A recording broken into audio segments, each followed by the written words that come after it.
ওয়ালাইকুম আসসালাম ওয়া রাহমাতুল্লাহি ওয়া বারাকাতুহু। কেমন আছো তোমরা সবাই? আলহামদুলিল্লাহ, আমিও ভালো আছি।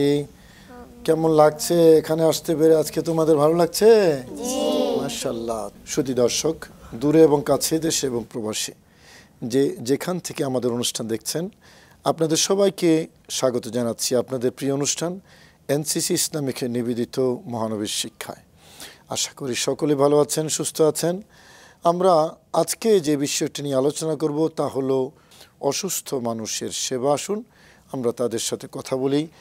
মানুষ যখন অসুস্থ হয়, তাই না, যে কেউ অসুস্থ হতে পারে, ঘরের বা বাইরের, বৃদ্ধ, যুবক অথবা তোমাদের মতো শিশু।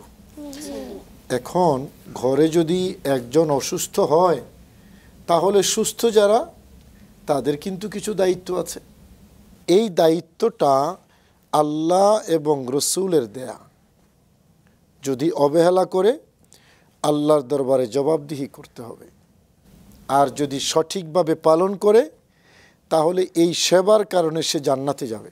তো এইরকম কিছু গুরুত্বপূর্ণ নির্দেশনা আমাদের প্রিয় নবী রসুল করিম, সবাই বলো সাল্লাল্লাহু আলাইহি ওয়াসাল্লামের পক্ষ থেকে আছে। আমরা সে কথাগুলো আজ তোমাদেরকে বলবো। প্রথমেই আমি একটু তেলাওয়াত শুনতে চাই। আজকে কে তেলাওয়াত করবে? কে? তুমি। আমাদেরকে একটু তেলাওয়াত শোনাও তুমি। আউযু বিল্লাহি মিনাশ শাইতানির রাজীম। বিসমিল্লাহির রহমানির রহিম। الذين جعلوا القرآن عضين فوربك لنسألنهم أجمعين عما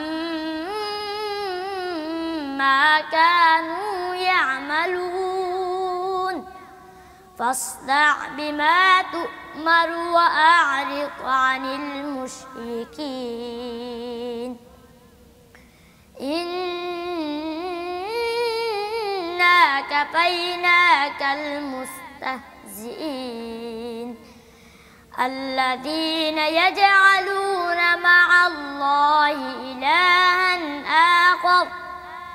إلها آخر فسوف يعلمون ولقد نعلم أنك يضيق صدرك بما يقولون فسبح بحمد ربك وكن من الساجدين واعبد ربك حتى يأتيك اليقين صدق الله العظيم وصدق رسوله النبي الحبيب الكريم মাশাআল্লাহ বলো। মাশাআল্লাহ। হ্যাঁ, সাদি চেষ্টা করেছে মোটামুটি সুন্দর করে তেলাওয়াত করার জন্য। সুন্দর হয়েছে। কেমন সুন্দর হয়েছে? আরো সুন্দর হবে। আরো সুন্দর করে তেলাওয়াত করার জন্য চেষ্টা করতে হবে। রোগীর সেবা, অসুস্থ মানুষ তাদের সেবা করা নবীজি আমাদেরকে দায়িত্ব দিয়েছেন অসুস্থ রোগীর সেবা করার জন্য। এই দায়িত্বটা কীরকম? নবীজি বলেছেন যে অসুস্থ মানুষের অধিকার। এটা কি অধিকার? বলো। অসুস্থ মানুষের অধিকার সেবা পাওয়ার। কথা বুঝতে পেরেছ? একজন মানুষ যখন অসুস্থ হয়ে যায়, মনে করো তোমার আম্মু অসুস্থ হলো, সেক্ষেত্রে তোমরা সেবা করবা। আব্বু অসুস্থ হলো, সেবা করবা। অথবা তুমি অসুস্থ হলে ঘরের অন্যরা তোমার সেবা করবে। সেই সেবাটা কীরকম? রোগীর যা প্রয়োজন এটাই সেবা। রোগীর এখন পানি প্রয়োজন, তুমি এক গ্লাস পানি দিয়ে দাও, এটা সেবা। রুগীর ওষুধ খেতে হবে, তুমি ঔষধটা দিয়ে দাও, পানি দিয়ে দাও, ঔষধ খাইয়ে দাও, এটা তার সেবা। রুগীর এখন বাথরুমে যেতে হবে, তুমি একটু ধরে হেল্প করো, এটা তার সেবা। রুগীর ড্রেস চেঞ্জ করতে হবে, তুমি হেল্প করো, এটা তার সেবা। কথা বুঝতে পেরেছ? ছোট বাবু যখন অসুস্থ হয়, খেতে পারে না, তো কী করতে হয়, তাকে এভাবে নরম করে জাউর মতো করে তারপরে চামচ দিয়ে তাকে খাইয়ে দিতে হয়, এটা তার সেবা। কথা বুঝতে পেরেছ? এখন একজন মানুষ ঘরে অসুস্থ হয়েছে, তাকে হাসপাতালে নিয়ে যাওয়া, এটা সেবা, ঠিক না? একজন মানুষ চিকিৎসা করতে পারে না, তোমার সামর্থ্য অনুসারে তাকে সহযোগিতা করা, এটাও কিন্তু তার সেবা। এই কাজগুলো রোগীর অধিকার। নবীজি বলেছেন, লিল মুসলিমি আলাল মুসলিমে সিত্তু খেসাল, একজন মানুষের, একজন মুসলমানের আরেকজন মুসলমানের উপরে 6টা অধিকার আছে। কয়টা অধিকার আছে? 6টা। এই 6টা অধিকারের মধ্যে একটা অধিকার নবীজি বলেছেন, রিয়াদাতুল মারিদ, মানে অসুস্থ মানুষের শুশ্রূষা করা, সেবা করা, তাকে চিকিৎসা দেওয়া। নবীজি সাল্লাল্লাহু আলাইহি ওয়াসাল্লাম কী করতেন আমরা একটু শুনি। হ্যাঁ, নবীজি কী করতেন, যখন কোনো ব্যক্তি অসুস্থ হতেন তখন নবীজি যেতেন, গিয়ে ওই রোগীর পাশে বসতেন। পাশে বসে দেখো এভাবে কপালে হাত দিতেন, মাথায় হাত দিয়ে জিজ্ঞেস করতেন, কেমন লাগছে তোমার, কেমন আছো, বেশি কষ্ট হচ্ছে, নবীজি জিজ্ঞেস করতেন। এবং তখন একটা দোয়া পড়তেন। কি দোয়া পড়তেন? আদহিবিল বাসা রব্বান নাস, আল্লাহ তুমি কষ্ট দূর করে দাও, হে মানুষের রব, হে মানুষের রব, কষ্ট দূর করে দাও। আন্তা শাফি, আপনি শিফা দানকারী, লা শিফা ইল্লা শিফাও, আপনার শিফা ছাড়া কারো কোনো ক্ষমতা নাই শিফা দেওয়ার। সুবহানাল্লাহ বলো। ইশফি, আপনি শিফা দিন, আপনি তাকে আরোগ্য দিন।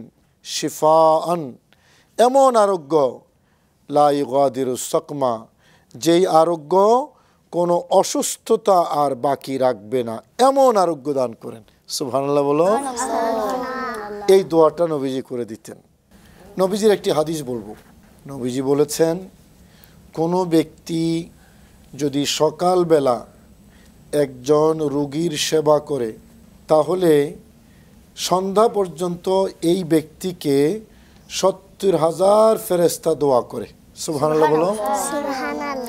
আবার কোনো ব্যক্তিকে, অসুস্থ ব্যক্তিকে কোনো ব্যক্তি যদি সন্ধ্যায় সেবা করে, তাহলে সকাল পর্যন্ত এই ব্যক্তিকে 70,000 ফেরেশতা দোয়া করে। বুঝতে পেরেছ? কত গুরুত্বপূর্ণ এবং কত ফজিলত, কত মর্যাদা একজন অসুস্থ মানুষের সেবা করা। কথা বুঝতে পেরেছ? তো আমি শুধু বলবো, তোমরা কিছু বলবে না? আমি নাত রাসূল বলতে চাই। আচ্ছা, নাত রাসূল পড়ো। কোনো দিন তোমাকে দেখিনি গো হায়, কোনো দিন তোমাকে দেখিনি গো হায়, ও গো নবী একবার দেখা দাও আমায়, ও গো নবী একবার দেখা দাও আমায়, প্রাণ ভরে দেখব রওজা তোমার, শীতল হবে মোর কলিজায় আমার, প্রাণ ভরে দেখব রওজা তোমার, শীতল হবে মোর কলিজায় আমার, সোনালি গিলাপ চুমু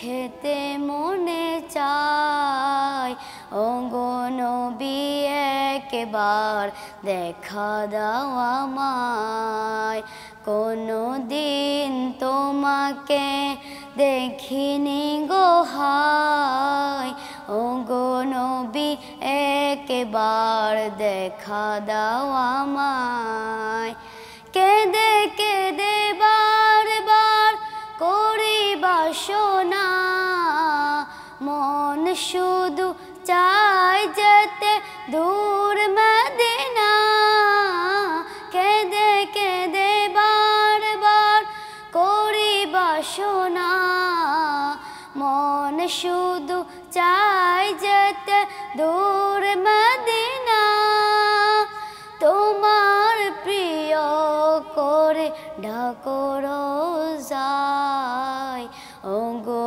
নবী একবার দেখা দাও আমায় কোনো দিন তোমাকে দেখিনি গো হায় ও গো নবী একবার দেখা দাও আমায় মাশাআল্লাহ বলো।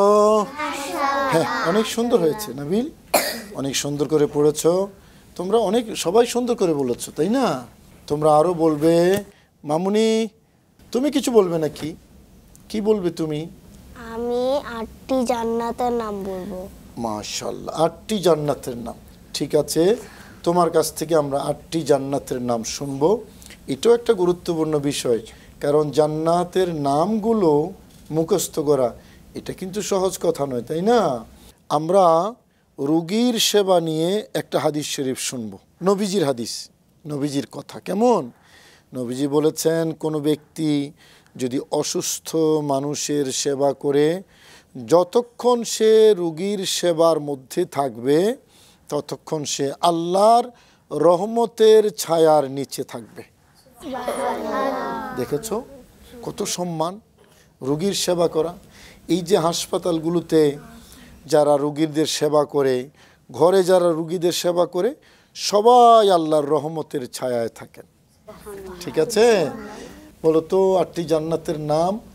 জান্নাতুল ফিরদাউস, দারুস সালাম, দারুল খুলাত, জান্নাতুল মাওয়া, জান্নাতুল নাঈম, আদম অফ প্যারাডাইস, দারুস সালাম। আচ্ছা, মাশাআল্লাহ। আরো সুন্দর, আরো তাড়াতাড়ি যাতে বলতে পারো সুন্দর করে শিখবে। কেমন? সর্বোচ্চ জান্নাতের নাম হলো জান্নাতুল ফিরদাউস। কেমন? সবচেয়ে দামি জান্নাত যেটা, নবী রাসূলগণ যে জান্নাতে থাকবেন সেটার নাম হলো জান্নাতুল ফিরদাউস। হ্যাঁ, উম্মতেরও অনেকেও থাকবেন যারা আল্লাহর ইবাদত করবে বেশি, আল্লাহর বন্ধু হয়ে যাবে যারা, তারা সেই জান্নাতুল ফিরদাউসে থাকবে। কেমন? আরেকটা গল্প আমার মনে পড়েছে। নবীজির খেদমত করত একটা অন্য ধর্মের মানুষ, সে ইহুদি ধর্মের ছিল, যুবক। সেই যুবক বয়সের একটা বালক নবীর সেবা করত, সবসময় নবীর খেদমত করত। কোনো একদিন ওই যুবক আর আসলো না। নবীজি জিজ্ঞেস করলেন, কি খবর, ওই যুবকটা কোথায়, তাকে দেখছি না কেন? সাহাবায়ে কেরাম যারা নবীজির সামনে ছিলেন তারা সকলে বললেন, হুজুর ওই বালকটি, ওই যুবকটি অসুস্থ। নবীজি বললেন, অসুস্থ? ঠিক আছে, চলো তাকে দেখতে যাব। সাহাবীদেরকে নিয়ে নবীজি দেখতে গেলেন তাকে। এখন ওই যুবক যখন দেখলেন মহানবী সাল্লাল্লাহু আলাইহি ওয়াসাল্লাম উপস্থিত আমাকে দেখার জন্য, অবিশ্বাস্য, সে তো বিশ্বাস করতে পারছে না যে সবাই যাকে দেখতে যায় সেই নবীজি আজকে আমাকে দেখতে এসেছেন। সুবহানাল্লাহ। নবীজি ওই যুবকের পাশে বসলেন, একেবারেই শিওরে বসে কপালে হাত দিয়ে জিজ্ঞেস করলেন, বাবা কেমন লাগছে তোমার? নবীর চেহারার দিকে তাকিয়ে যুবক বললেন, হুজুর আলহামদুলিল্লাহ ভালো লাগছে। পাশেই বাবাজান দাঁড়ানো ছিল, যুবকের আব্বা দাঁড়িয়েছিলেন। তো নবীজির এই উদারতা দেখে, নবীজির এই চরিত্র দেখে যে নবী নিজেই আমাকে দেখতে এসেছেন, এটা দেখে যুবকের খুব ভালো লাগছে। নবীজির প্রতি আকৃষ্ট হয়ে গেলেন, বাবার দিকে এভাবে তাকালেন, এভাবে মানে অনুমতি চাইছেন ইসলাম ধর্ম গ্রহণ করার জন্য। যেই নবী আমাকে দেখতে এসেছেন অসুস্থ আমি আমার ঘরে, সেই নবীর আদর্শ আমাদের দরকার। সুবহানাল্লাহ বলো। সেই নবীর কালেমা আমার পড়তে হবে। তো বাবার দিকে এভাবে তাকিয়ে আছেন, বাবা এভাবে মাথা নেড়ে সম্মতি দিলেন যে হ্যাঁ তুমি যা ইচ্ছে তাই করতে পারো। এবার নবীজির এই উদারতা দেখে ওই যুবক ওই অসুস্থতার বিছানায় পেয়ারা নবী রসুল করিম, সবাই বলো সাল্লাল্লাহু আলাইহি ওয়াসাল্লামের কাছে কালেমা পড়ে মুসলমান হয়ে গিয়েছে। সুবহানাল্লাহ। দেখেছো মানুষকে কিভাবে ধর্মে আকৃষ্ট করতে হয়, সেবা দিয়ে, ভালোবাসা দিয়ে, তাই না? এবং অসুস্থ মানুষের সেবা শুধু মুসলিম হতে হবে তা না, অমুসলিম যারা, অমুসলিমদেরও অসুস্থ হলে সেবা করতে হয়, তাই না? একজন মানুষ পড়ে আছে রাস্তা অ্যাক্সিডেন্ট হয়ে, সে যেই ধর্মেরই হোক, আমার দায়িত্ব তাকে হাসপাতালে নিয়ে যাওয়া। কথা বুঝতে পেরেছ? তো আজকের অনুষ্ঠানে আমাদের এই আলোচনা আয়োজন তোমাদের কেমন লেগেছে সবার বলো তো? আলহামদুলিল্লাহ, আমারও খুব ভালো লেগেছে। তোমরা অনেক সুন্দর করে বলেছো, আরও সুন্দর হবে। কেমন? আরও সুন্দর করে বলবে। শুধু দর্শক, আলোচনা করতে করতে দেখতে দেখতে আমরা অনুষ্ঠানের শেষ পর্যায়ে এসে গেছি। আপনাদের প্রিয় অনুষ্ঠান এনসিসি ইসলামিক নিবেদিত মহানবীর শিক্ষা বিদায় নেবার পালা। সবাই ভালো থাকুন, সুস্থ থাকুন, এই প্রত্যাশায় আজকের মতো এখানে শেষ করছি। আসসালামু আলাইকুম ওয়া রাহমাতুল্লাহি ওয়া বারাকাতুহু।